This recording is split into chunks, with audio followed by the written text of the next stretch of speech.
আসসালামু আলাইকুম viewers, welcome to the আয়না ব্লগস। আজকে আম্মু রান্না করবে দেশি মুরগির ঝোল। দেশি মুরগির ঝোল রান্না করার জন্য প্রথমে একটি বাটিতে দেশি মুরগি নিয়ে নিব, ভালো করে ধুয়ে পরিষ্কার করে। সেখানের মধ্যে অল্প করে হলুদ গুঁড়ি, মরিচ গুঁড়ি, তারপরে লবণ দিয়ে ভালো করে মেখে নিব, যাতে মশলাগুলো ভালো করে গায়ে লেগে থাকে, মাংসের গায়ে লেগে থাকে। তো এবার আম্মু পেঁয়াজ বেটে নিয়েছে, পেঁয়াজ বেটে একটি বাটিতে রেখে দিচ্ছে। আপনারা সবাই জানেন যে মুরগির মাংসের মধ্যে আলু দিলে সেই মজা হয় মাংসটা, কিন্তু আমাদের বাসায় আলু নেই, তাই কি করব সেটা চিন্তা করছিলাম। তো আম্মু ফ্রিজ খুলে দেখলো কিছু পরিমাণ মূলা রয়েছে। তো তারপর দিয়ে দিচ্ছে আদা রসুন এবং কাঁচামরিচ বাটা। তারপর দিয়ে দিল ধনে, জিরে, তেজপাতা, লবঙ্গ, এলাচ সবকিছু একসাথে বেটে নেওয়া মশলা। আম্মু ভাবলো মূলা আছে, আলু যেহেতু নেই সেহেতু মূলা দিয়ে কিছু একটা বানানো যাক। তাই আম্মু মাংসের মধ্যে মূলা দিয়েছে। আমি আগে কখনো মাংসের মধ্যে মূলা দিয়ে খাইনি। তারপর দিয়ে দিচ্ছে পেঁয়াজ কুচি। যেহেতু পেঁয়াজ বাটা আগেই দেওয়া হয়েছে তাই পেঁয়াজ কুচি অল্প পরিমাণে দেওয়া হলো। তারপর দিয়ে দেওয়া হলো মরিচ বাটা। এই প্রথম খাবো, আম্মু বলেছে মাংসের মধ্যে মূলা দিলে নাকি মূলাটা অনেক মজা হয়। দেখবো এবার খেয়ে কেমন হয়। তারপর দিয়ে দেওয়া হলো হলুদ গুঁড়ি।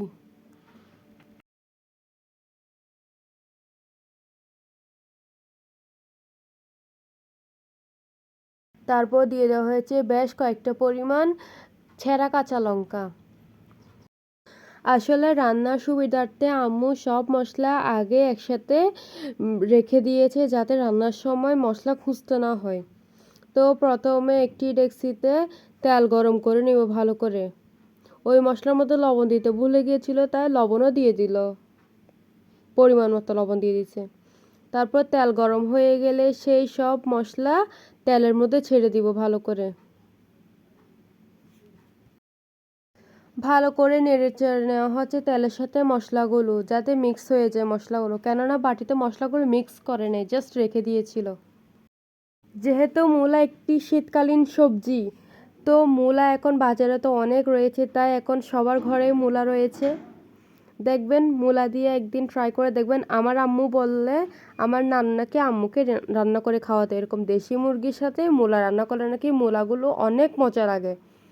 তো আম্মু বানাচ্ছে আজকে, আম্মু আগে কখনো বানাই খাওয়ায়নি আমাকে, বা বানালেও হয়তো আমি কখনো খাইনি মূলা, তাই নতুন রান্না, তাই না, ইউনিক কিছু।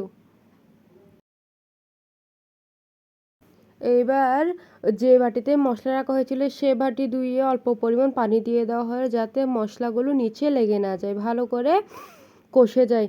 এবার মশলাগুলো ভালো করে কষিয়ে নিব।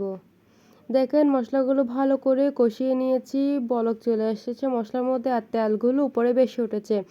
এবার সেই মুহূর্তেই মাংসগুলো দিয়ে দিব। আর যেহেতু দেশি মাংস তাই অনেকক্ষণ রান্না করতে হবে, তাই আম্মু অনেক টাইম নিয়ে রান্না করে নিয়েছে। দেশি মাংস দিয়ে ভালো করে নেড়ে চেড়ে নিচ্ছে মশলার সাথে।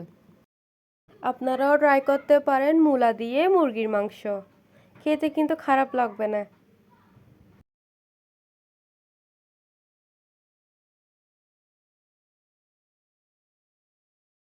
তারপর দিয়ে দেওয়া হলো অল্প করে মূলা টুকরো, যেরকমভাবে আলু টুকরো করা হয় ওরকমভাবে মূলা টুকরো করে দিয়ে দেওয়া হচ্ছে। তারপর ভালো করে নেড়ে চেড়ে নেওয়া হচ্ছে মশলার সাথে। ভালো করে নেড়ে চেড়ে নিয়ে ঢাকনা দিয়ে রেখে দিচ্ছে, যাতে মাংস এবং মূলা দুটোটাই কষে যায়। দেখেন কিছুক্ষণ পর ঢাকনা তুলে দেখা গেল যে মাংসের মধ্যে কতগুলো পানি চলে এসেছে। এগুলো কিন্তু এক্সট্রা পানি না, এগুলো কিন্তু সবগুলো মাংস এবং মূলা থেকে বের হয়েছে। আম্মু বারবার দেখে নিচ্ছিল মাংসগুলো সিদ্ধ হয়েছে কি না। অনেকক্ষণ পর দেখা গেল মাংসগুলো সিদ্ধ হয়েছে।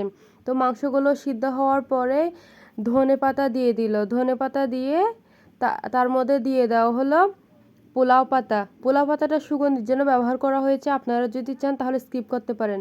তারপর একটু নেড়ে চেড়ে দিয়ে ঢাকনা দিয়ে চুলা বন্ধ করে দিল, বাস শেষ। এই তো রান্না শেষ হওয়ার সাথে সাথে আমি খেতে বসে পড়লাম।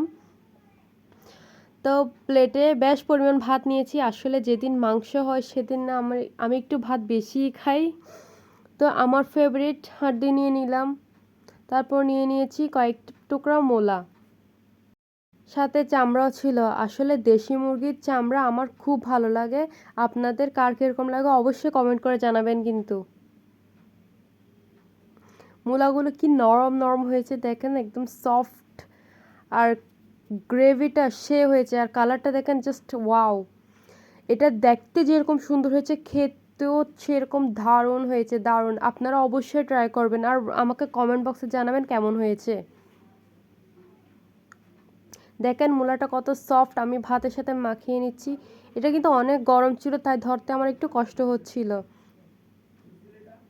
তাও তো খাওয়া ছাড়া যাবে না, খেতেই থাকলাম। দেখেন কলিজাটা কত সুন্দর হয়েছে আর মাংসগুলো কত জুসি, দেখেই খেতে ইচ্ছা করছে, তাই না? দেরি না করে এক্ষুনি বানিয়ে ফেলুন।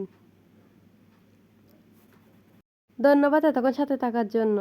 Like, share, comment and follow. আল্লাহ হাফেজ।